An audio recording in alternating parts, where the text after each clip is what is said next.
नमस्कार मित्रों, मैं अंजलि कुमारी स्वागत करती हूँ आपके अपने चैनल साहित्य शिक्षांजलि में। आज मैं कक्षा 10 में पढ़ी जाने वाली संस्कृत प्यूसम का जो बुक है उसका पाठ 3 है अलस कथा।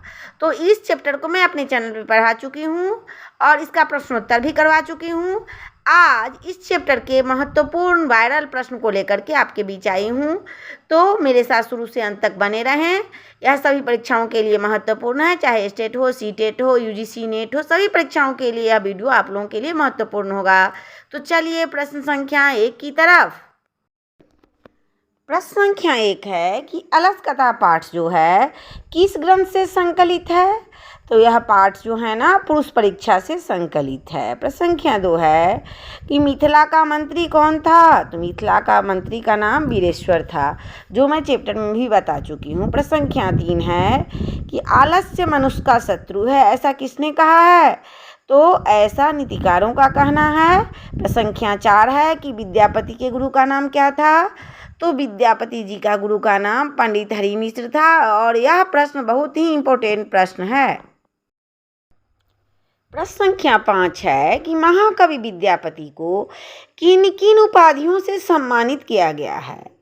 तो महाकवि विद्यापति जो हैं उनको बहुत सारी उपाधियों से सम्मानित किया गया है, जैसे कि कवि शेखर, कवि कंठहार, कवि रंजन, राज पंडित तथा अभिनव जयदेव की उपाधि से उन्हें सम्मानित किया गया है। प्रश्न संख्या 6 है कि संस्कृत में स्वर वर्णों की संख्या कितनी है। तो आप सभी जानते हैं कि स्वर वर्णों की संख्या संस्कृत में 13 होती है और हिंदी में 11। प्रश्न संख्या 7 में पूछा जा रहा है कि संस्कृत में व्यंजन वर्णों की संख्या कितनी है। तो इसका उत्तर होगा व्यंजन वर्णों की संख्या 33 है। बहुत आसान सा प्रश्न है। प्रश्न संख्या 8 है कि विद्यापति का निवास स्थान कहाँ है।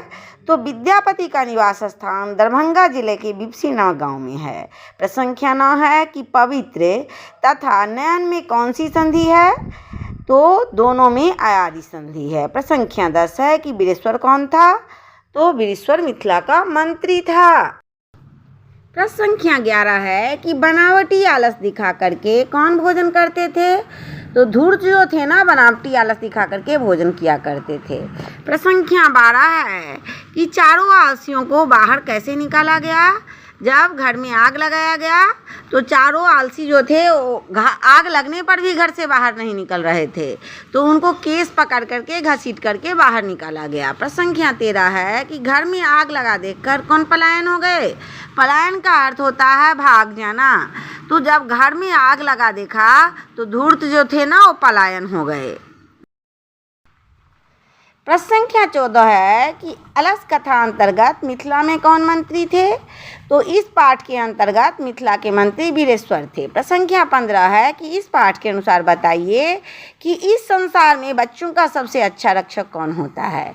तो इस संसार में बच्चों का सबसे अच्छा रक्षक जो है वह माता होती है।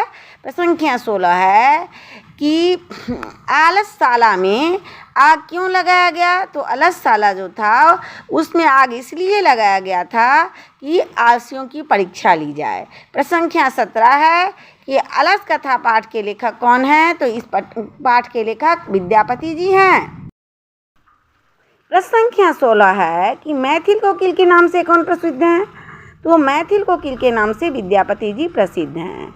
प्रश्न संख्या 19 है, यहाँ प्रिंटिंग मिस्टेक है, वहाँ 18 होगा कि कारुणिक के बिना किसकी गति नहीं होती।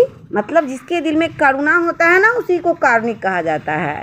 तो कारुणिक के बिना आलसियों की गति नहीं होती है। प्रश्न संख्या 20 है कि मनुष्य को कौन नष्ट कर देता है। तो आलस्य जो है ना मनुष्य को नष्ट कर देता है। प्रश्न संख्या 21 है कि अलस कथा कैसी कथा है। तो चैप्टर में भी बता चुकी हूँ कि अलस कथा एक व्यंग्यात्मक कथा है। प्रश्न संख्या 22 में है कि गरीबों और आलसियों को इच्छा अनुसार भोजन कौन कराता था। तो मिथिला के जो वीरेश्वर नामक मंत्री थे वही गरीबों और आलसियों को इच्छा अनुसार भोजन कराते थे। प्रश्न संख्या 23 है कि आलसियों की परीक्षा क्या लगाकर किया गया। तो आलसियों को परीक्षा घर में आग लगा करके किया गया था। आप सभी जानते हैं, चैप्टर को पढ़ लेंगे तो समझ में आ जाएगा। प्रश्न संख्या 24 है कि पुरुष परीक्षा की क्या शिक्षा देती है। तो पुरुष परीक्षा जो है ना वह दोष निराकरण की शिक्षा देती है और यह पाठ जो है सो पुरुष परीक्षा से ही लिया गया है। प्रश्न संख्या 25 है कि पुरुष परीक्षा किस भाषा में लिखी गई है? तो पुरुष परीक्षा संस्कृत भाषा में लिखी गई है। प्रश्न संख्या 26 है, इस पाठ के अनुसार बताइए कि जब घर में आग लगा तो कितने लोग नहीं भागे? तो 4 जो आलसी थे ना वो नहीं भागे। प्रश्न संख्या 27 है कि स्वर व्यंजन और अगवा से मिलकर क्या बनते हैं? तो दोनों से मिलकर वर्णमाला बनते हैं। प्रश्न संख्या 28 है कि पति किसका रक्षक होता है? तो पति स्त्रियों का रक्षक होता है। प्रश्न संख्या 29 है कि अरे बाचाल कितना बोलते हो, यह किस पुरुष का कथन है? तो बार बार जो चौथा पुरुष था वह बोल रहा था कि कितना बोलते हो, कितना बोलते हो। 3 पुरुष चुप रहो ना।